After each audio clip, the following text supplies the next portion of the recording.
So the angels have visited Lot to try and save him. And when they went to his house, the people surrounded the town. And Lot took them through these men outside the door to his house.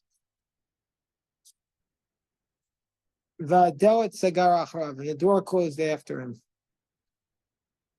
And he said, he said, no, my brothers, do not act wicked. This is what Lot says to the people of Sodom. He calls them his brothers, and he says, don't act wicked, because presumably they wanted to assault these men, to rape them.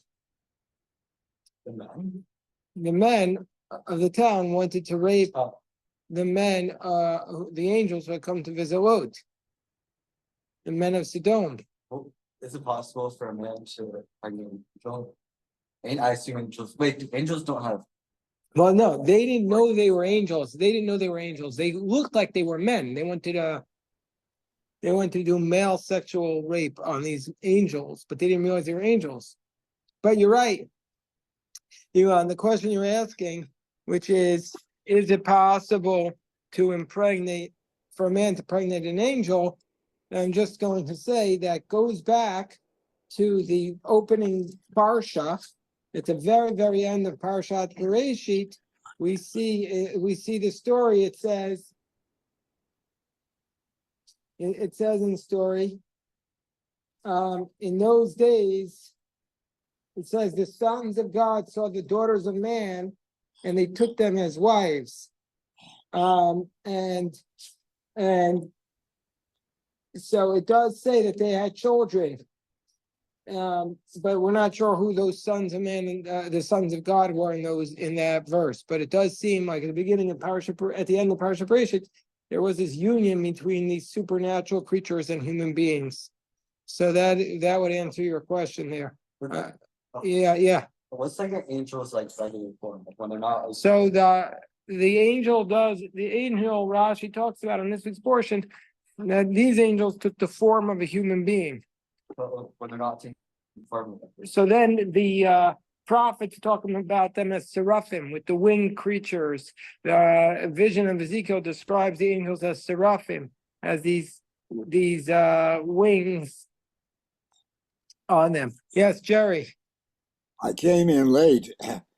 I'm wondering what kind of a father Lot is in turning his daughters into this crowd to be raped. Right. So obviously Lot is making some tremendously bad decisions, like the worst possible decisions in life. That's obviously the case. He's not being held up as a paragon of virtue. So you're correct in pointing out the obvious horror of what he's doing. He's saying, usually people say chivalrously, take me instead of the women. Instead, Lot is saying, take my daughters instead of these men. Why didn't he say, take me instead of these men? Yes. You're exactly right, Jerry. You're exactly right. And he says, verse 8, now he says there are these two men. Take from me these two daughters of mine that have never known a man. I will send them out to you. Do what's good in your eyes.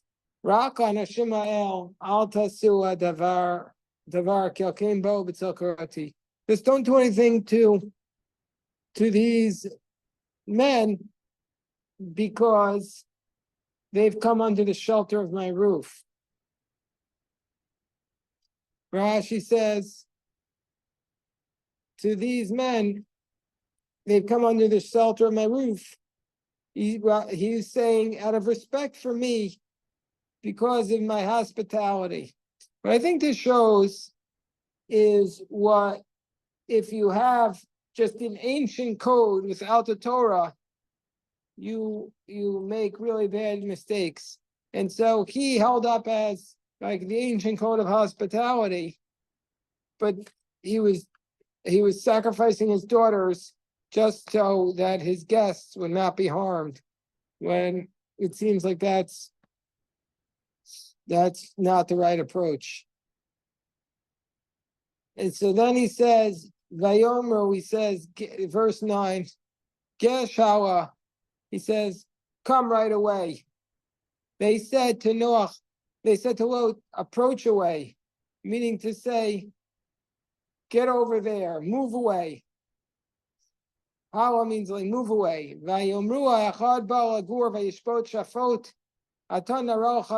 said, one person has come to live amongst us and he's become a judge.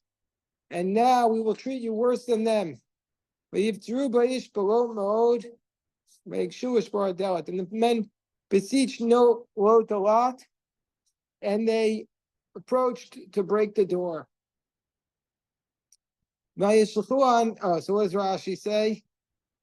Rashi does not really come. The Adelet, Rashi tells us what a door is. That which turns to lock out and to open. Hugh, yeah, I was going to tell you, you forgot a bag of yours, Hugh. You don't have Geshala? Yeah, but it's all this grammar. So I read it briefly, but then I decided to go on. Is that okay? Yeah, just it says, I think this is a point that isn't in the Torah, at least not clearly. Rashi says, like that, that they were harassing him and anyway. Right. Okay, let me read it. They said, we're paying no attention to you. Oh, my friends. They said, we pay no attention to you. Why is that? That's what they're saying. They're saying, you plead for guests. How dare you?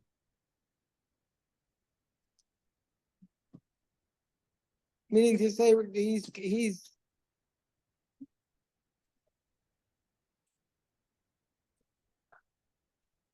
basically, Rashi's pointing out this was said in a different manner. It was different, said in a different tone. Okay. Verse 10.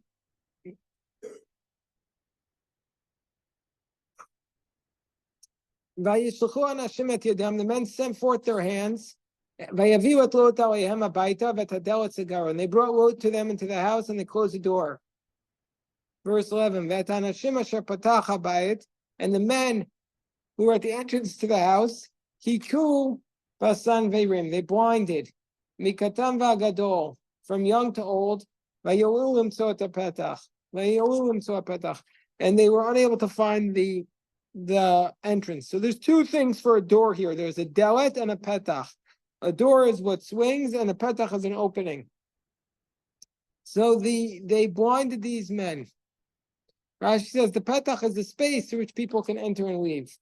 Hello, Greg. How you doing? But they blinded them. Why did they punish them with a lack of sight? And we don't know why. Why were they given?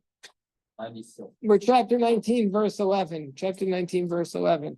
Moshe, how you doing? Okay, Baruch Hashem. Ezra, page 96. He's on it. He's got it. Wait, page what?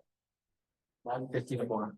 Got it. Okay, so they Yesterday were we said that the angels were told to walk in a roundabout way, but obviously the people saw them, and that's how they knew that they were in Lot.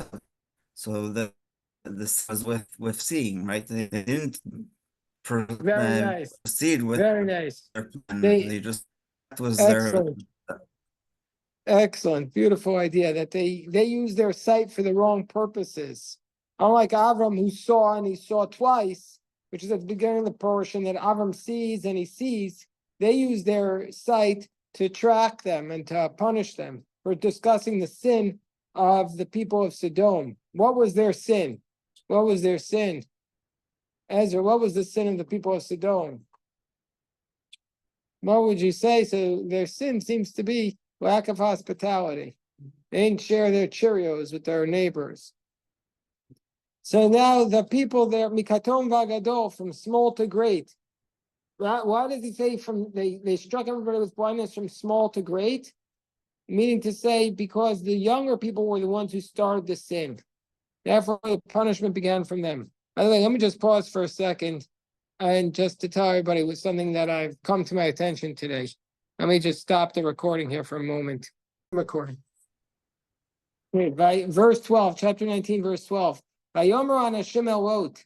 And so the men said to Lot, Od milacha po. Who else do you have here? Atan uvanecho v'nosecha. You have your sons-in-law, your son-in-law, your sons and your daughters. V'kol asher lecha ba'ir. Whoever else you have in the city, take them out of the place. Who else do you have here? Pshuto shel mikra. The simple meaning is, Mi yesh lecha od ba'ir azot. Who else do you have in the city aside from your wife and your daughters who are living at home? Chatan uvanecho v'nosecha. If you have a son-in-law or sons and daughters, remove them from the place. Rashi says, sons of your married daughters. But the Midrash tells us, since they are doing such an obscenity, meaning to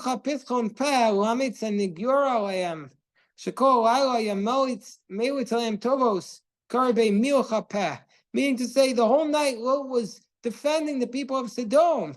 And the angel said to him, look what they're doing. How can you defend these people? How can you defend the people of Sodom, this angry mob? I guess that's what this mob of Sodom is. It's a mob. It's a mob. And that's kind of like what we see was so concerning about this mobs on the streets against the Jews this past year. It was a mob. It was like a Sodomite mob. A Sodomite mob. Chanting the most vicious things. So it says in verse 13, because we are destroying this place. Because their screams have come out to the face of God. And Hashem has sent us to destroy it. Hashem has sent us to destroy it. Verse 14. And Lot went out to speak to his sons-in-law, the ones who took his wife, and he said, because God is destroying the city. And it was like he was making jokes in the eyes of his sons-in-law. They weren't taking him as seriously. Rashi says, Chasanav, he had two daughters who were married in the city. They would take his daughters, those to whom the daughters at home were betrothed. Verse 15. As the morning dawn arose, so as at sunrise, the angels urged Lot, saying, take your wife and your two daughters, take your wife and your two daughters, lest they be obliterated by the sin of the city. Rashi says, they urged him. Kitargumo, they pressed him. Hanimtsaos, hamazumonos lacha. They're available to you in the house to save them. Meaning to say, take the people we can save. Tisafeh, the two daughters who remain here are going to be obliterated. Okay. Look at the next verse. Vayitma maha. And and Lot delayed. And this word has a shalshelet. You know what a shalshelet is? Shalshelet is the longest note. It's the hazer 3 times. So Lot delayed. Why did he delay? Rashi says he wanted to save his money. He was saving to save his money. Yeah, Jerry had a question. Yes, Rashi refers to some midrash. Do you know what that midrash states? Interesting, right? Rashi says there are midrashay agada, but he doesn't quote it. He doesn't quote it there. It's a good. I was wondering the same thing. He doesn't quote it. I see. So we don't know what he had in mind. I say I don't know what he had in mind. Maybe others know, but I don't know what he had in mind. Okay. I don't Thank know you. what he had in mind. So now Lot was being told the whole city was being destroyed, but he waited. He didn't do anything. Vayachaziku anashim biyado, uviyad ishto biyad shtei benosav. And these two men, the angels, they grabbed hold of his hand and his wife's hand and the hands of his two daughters. V'chamrat Hashem alav. God was having mercy upon him. Vayotziu, and they let him out. Vaynichu mechutz la'ir. They took him outside the city. Rashi says the men grasped. Echad haya me'am haya shaliach la'atzila. One of them was an emissary to save him, and the other one was there to destroy Sodom, because it says in the singular. That's why it says, and he said, run away, not they said. Vayiki otziamu achutza, when they took them out. Vayomer, and he said, Himaleit al nafshecha, the one that was sent to save them, i.e., Michael said, or maybe it was it was Michael. He said,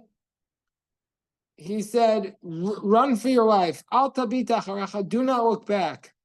V'al tamo b'chol kikar, don't stand in the plains. Hahara imaleit, run toward the mountain. Penti safeh, has to be obliterated. So the instruction is run, do it right now, and don't look back. And we said that this story took place on Pesach. Also, Pesach, the redemption story, happened instantly. And the message, Eliezer, is when we have the redemptive moment, never look back. When you have a redemptive moment, don't look back. Don't look back to the past, look forward. That's what leadership is. We look forward. We got out of the past, we're not going to live in the past, we're going to live in the future. So what does the Rashi say? Run for your life. He says, don't try to save your money, try to save your life. Al tabid acharecha. Why shouldn't you look back? Because you did evil along with them. It's only through Avram's merit that you're being saved. You're not worthy to see their punishment. Okay, so we could take a Musar Haskell for this. They put out videos of when you get eliminations of terrorists or wicked people. And I don't think anybody should view these videos of the wicked people dying. I think it's I don't know, we all see them, right? You've seen them with terrorists being eliminated. It has to be done, but if we look at them, then maybe Hashem will look at us. And I'm not saying we're like terrorists, God forbid. The terrorists are wicked, evil people, and we don't want anybody to look at our actions, and we don't want to be on their microscope. So I recommend that. I understand why they need to put it out for propaganda purposes to do a message of strength to the world. I understand it, but it's not what a yeshiva boy should be doing. Shouldn't be looking at these images of a human life being killed, even though it's necessary because this person needs to be removed from the world. Hello, John. Avi, you guys making a soup today, Avi? Yeah, it's in Already? cleaner. Oh, you're cleaning. You deep clean. Very deep clean. Wow. Wow, we only do that before Pesach. Yeah, this is it's amazing. We're cleaning the soup pot. This hasn't been done in months. And the ladle. The ladle too? Wow, this is a huge breaking development. Okay. So beautiful. So he says, run, don't stay in the plains, run to the mountains. Why are you supposed to run to the mountains? Because who lives in the mountains? Rashi says, Avram lives in the mountain. And it says, take Mishamahara. And so run to where he placed his tent. And so where was that? All the way to Hebron. It was in the mountains of near Hebron.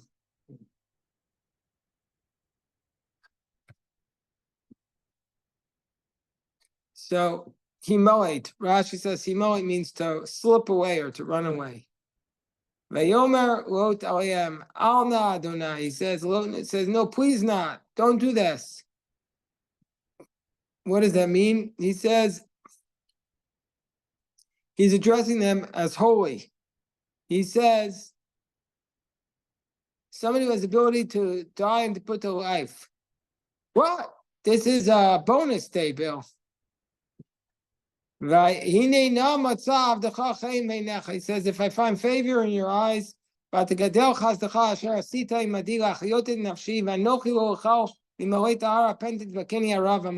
can't go to the mountains. Lot's saying, I can't go to the mountains. Why not? Why can't he go to the mountains? Let's see what Rashi says. Why can't Lot not go to the mountains? He says, when I was by the people of Sodom, God would see my actions and the actions of the people there, and I looked like a righteous person, and I was worthy of being saved. But when I go to a tzaddik, Abraham, I'm like a wicked person. So he says, I'm not worthy to go there. He says, I can't do it. I can't go there. I can't do it. He says, I'm not worthy. He may not, where does he want to go? He wants to go to the city. Now, the cities in the Torah are bad. What else was a city? We're about to come to the city. We just saw Sodom. We're going to see another city of Shechem. The cities are not good. What happens in the cities? Harlots, you have prostitution, you have assault. In the fields, you have the shepherds, the farmers. They're the ones who are good. But Lot wants to go back to a city. He say, there's a city that's close by. Its name is Mitzar. It's small. Imalta na shama. I want to run away there. Mitzarhi. Is it not small? With the chinav and I'll live. And of course, we know that this is the source of Lot does a big sin there. He's with his daughters, and they conceive a child from him. So it all, I think, comes back to the city. Rashi says, what does it mean that it was close by? It means it was recently inhabited. So therefore, it was not yet filled with sins worthy of destruction. That's why it still existed. And it goes through the chronology, and from the generation of the Flaga of dispersion, from that moment they started to settle. Everyone took their place, and that the Dor Flaga took place in the year of the death of Peleg, and from there was he was in the 40th year of Abraham's life. So basically, it's pretty recent. It's only 50 years because we're 99. So Abraham is 99. So therefore, it's relatively recent.